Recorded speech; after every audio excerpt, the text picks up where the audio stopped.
Hi, it's Fias Tarot. Hello, Scorpio placements. This is your reading, the person on your mind. So, ngayong May lang po ito ha. Okay, so again, syempre, before tayo mag-start, kung hindi ka pa nakakapag-subscribe, please do subscribe and hit the notification bell para lagi po tayo maging updated sa mga mangyayari pa lang. And again, kung may tanong po pagdating sa private reading, sa ating mga charms, okay, they are all available. Yeah. Ating cord cutting. So, pang-alis ng kaalatan sa buhay. No? Kung inaalat ka sa buhay mo, pwedeng-pwede yan. And pang-avoid rin to, no, ng mga negativities. Para siyang, evil eye. Pero, pang-kalahatan na po ito. Sabihin natin, pang mas malakasan pagdating sa pag-avoid. No? And yes, yung ating spray, available yan. Yung ating 2-in-1 Love and Money Bracelet. Yeah, available. Yung ating granter, yes, naman siya made to order.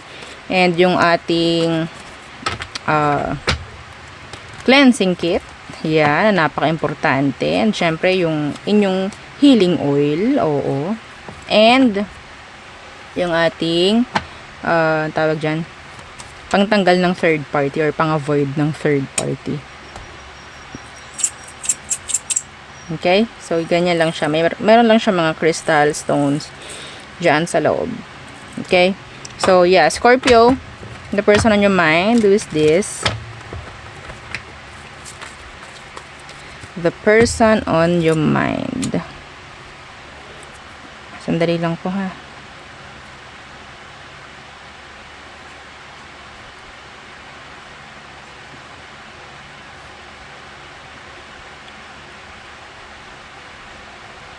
Sinuot ko lang itong isa na ring. Anyway, so Scorpio, who is this? Who is this? Mga evil eye protection available rin po. Okay, who is this? The Ace of Cups. A new love interest? Is this a new love interest? I think this is new. The Nine of Cups. Could be a water sign. Pwedeng a fellow water sign. Cancer, Scorpio, Pisces. Okay. Na-intimidate ka sa kanya. Hindi ka pa nakakapag-offer ng kung ano. This is like, mahirap siyang i-reach. Mahirap siyang, yeah, I don't know. Pwedeng meron kayong gap. Pwedeng kita mo sa kanya na mas okay siya kaysa sa'yo. Mas magaling siya kaysa sa'yo. Something like that. Mas angat siya kaysa sa'yo. Pero you want this person. You love this person.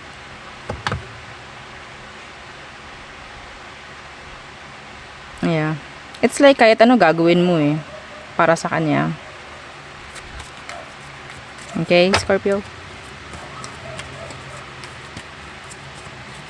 Yeah, para siya yung wish fulfillment. Parang ganon, siya yung wish mo. Let's see. Anong meron pagdating sa kanya? Ay, nahihirapan ka. Tingnan natin. Ano bang tingin sa'yo ng taong to? Anong tingin niya ngayon sa'yo, Scorpio? Anong tingin ng taong to sa'yo, Scorpio? Gusto ka rin ba niya? Or what? The Page of Wands. Nakukuha mo yung attention niya, actually. Nasisiyahan to every time na nandyan ka. Yeah, the World. Parang naibibigay mo yung something na kulang pagdating sa kanya. Parang kung ano yung butas sa kanya, natatakpan mo. Parang gano'n. Kung ano yung kulang. Yeah. Pero sabihin natin, hindi siya ready pagdating dito sa connection na to.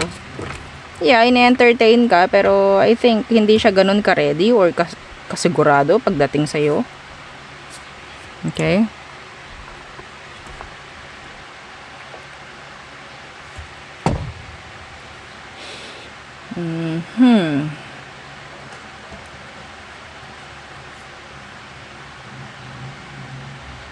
Iba sa inyo, may chance na ikaw mas may pera ka or siya mas may pera. May ganun. Okay? So, yeah, nakukuha niya yung attention mo or nakukuha mo yung attention niya. Nabibigyan ka niya ng balance naman. Pero mas nakikita ko mas ikaw yung in love dito eh. Oo, ikaw yung mas in love, Scorpio. Anong meron? Anong next na mangyayari sa inyo? Anong next na mangyayari sa inyo nitong taong to, Scorpio? Anong magiging ganap ngayong May? Anong magiging ganap? Yung iba po dito, long distance. Or sabihin natin sa chats lang, yan. Ang conversation, hindi physical or personal. Bakit ganyan na naman yung ating video? Parang ano na naman, date. Parang lang. Pero parang nga. I can't. Oo, so let's see. Anong magiging ganap ngayong May pagdating sa inyo? The Star. What's with that Star? The Empress in reversed. Masaya lang. Pero wala akong nakikitang ganap na pwedeng mag-level up or mag-progress ngayong May. Wala masyado. Okay? Pwedeng meron ditong kulang. Pwedeng pagkikita. So masasabi natin na pwedeng kung LDR, long distance relationship. Pwedeng sabihin natin yung connection na to is malayo nga, no? Walang physical na connection, yan. So masasabing mas maganda meron. Okay? Mas magandang meron. Kasi kung ganito lang, parang walang walang challenge. Walang challenge. Dapat nagkikita, parang ganyan. Sa ngayon, parang may mawawala ng interest or what.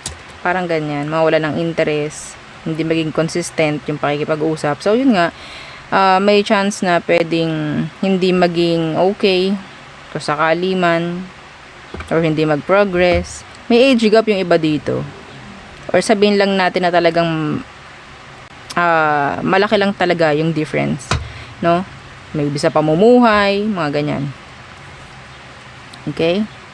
Meron ditong single mother, meron ditong binata or dalaga, single father, yan, mga ganyan. Anyway, so nakakuha tayong advice. I think kung kaya po na magkita, magsama physical, mas maganda. Okay? Kasi kung hindi, mawawala yung spark, mawawala yung attraction, mga ganung bagay. Hindi ko alam bakit. I think hindi yan para sa lahat, no? Gagana yan sa iba, pero so, again, this is not personal reading. So what else? Who else for Scorpio?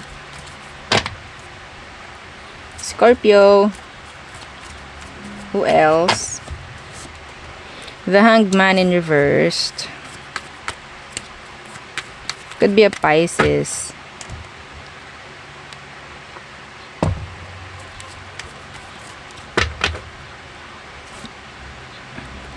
The Four of Pentacles. Hindi mo kayang bitawan tong taong to kahit sabihin natin gusto na niyang bumitaw. Parang gumugusto ng bumitaw itong taong to, hindi na kayo nagkakaintindihan. Pwedeng itong taong to may nakikita ng iba, or sabihin natin meron na siyang gustong gawin outside this connection, meron lang ditong hindi nabitaw or hindi nagle-let go. Ito yung taong hindi mo mabitawan. Hindi mo kayang ialis.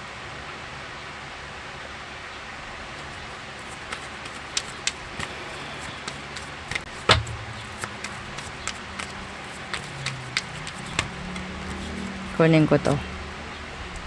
King of Pentacles. Pwedeng may mga responsibilidad na itong taong to sa'yo, kaya hindi mo pwedeng alisin. Pwedeng tatay or nanay siya ng anak mo. Pwedeng may ganyan. Pwedeng naanakan ka. Naanakan. Yan, mga ganyang bagay. Hindi mo to kayang alisin or bitawan.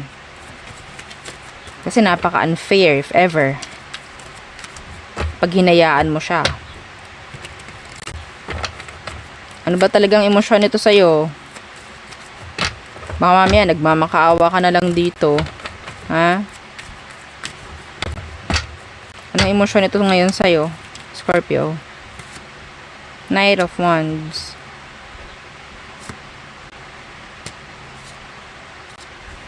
Nine of Cups in reverse. Iba dito, pwedeng same gender.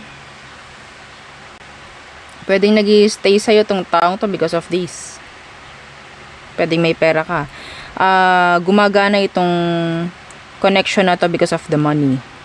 Hindi mo siya magawang alisin dahil marami ka na rin na-i-invest. Mga ganyang bagay. Okay? So, kunin lang po ha kung ano ang meron. So, your person is a cheater. Nasasabi ko na sa'yo yan, ha? Oo, didiretsuhin ko na, yung person mo is a player. Ginamit ka lang.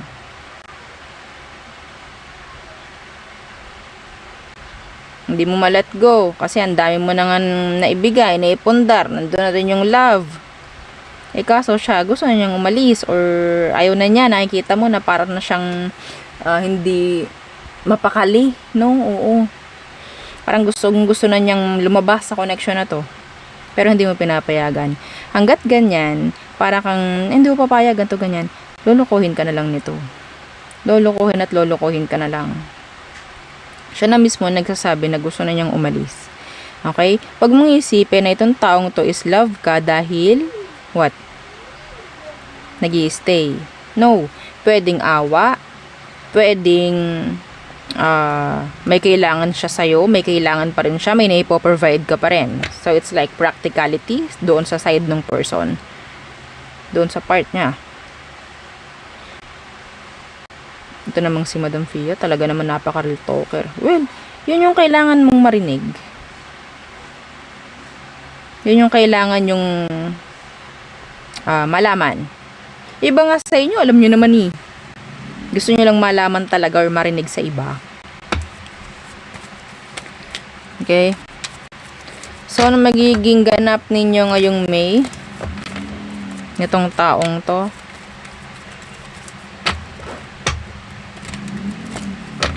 Malakas ang same gender dito.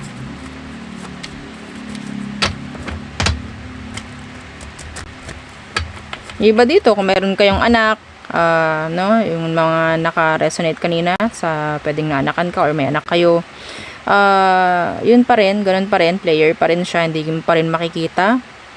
Okay? Parang pabor pa to ginagawa na to para sa'yo. It's like humingi ka lang ng pabor sa kanya kaya siya nandyan. Mga ganyang bagay. I can't. Okay. So, yeah. Tingnan natin ano ba ang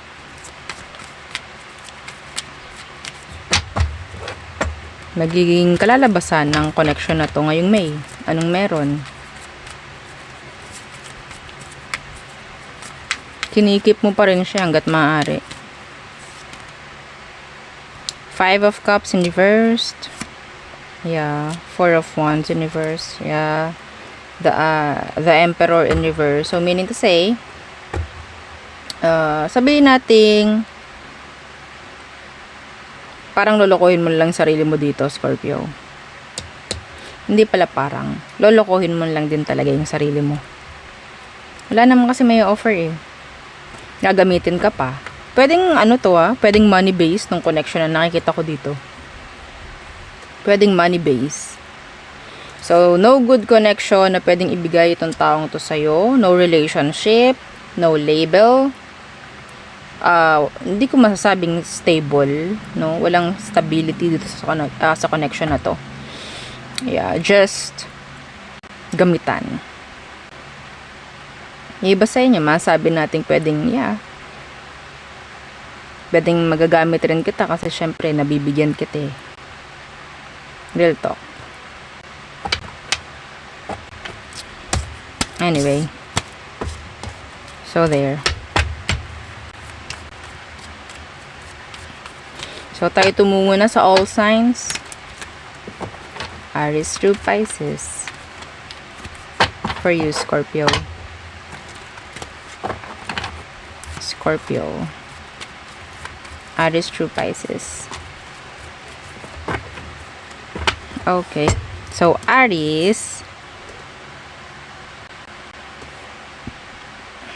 Gusto nito ng magandang pagkakaintindihan. Taurus, communication. Some of you pwedeng mag-reach out.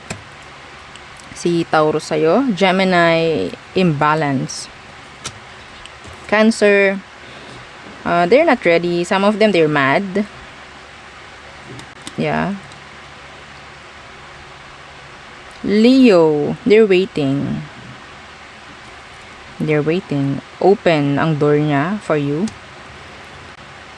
Virgo, hindi pa siya nakaka-move on. Hindi siya healed. Still, some of them parang nagiging hopeless na pagdating sa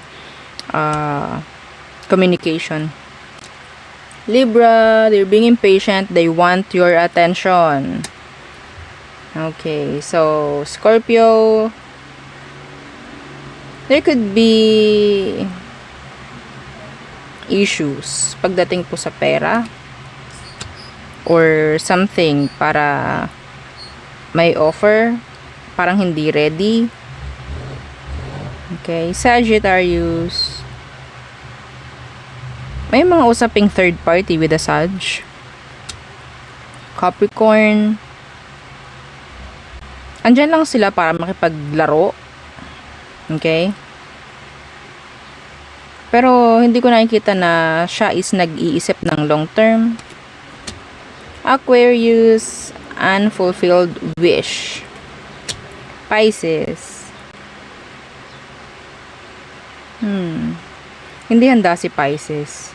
Para siyang magbaback out. Parang ganun yung energy. Anyway. So there, yun ang aking reading for you, Scorpio placements. Yeah. Again, don't forget to like, share, and subscribe, and follow our FB page. And sa nating YouTube channel, nasa description box below. Again, thank you.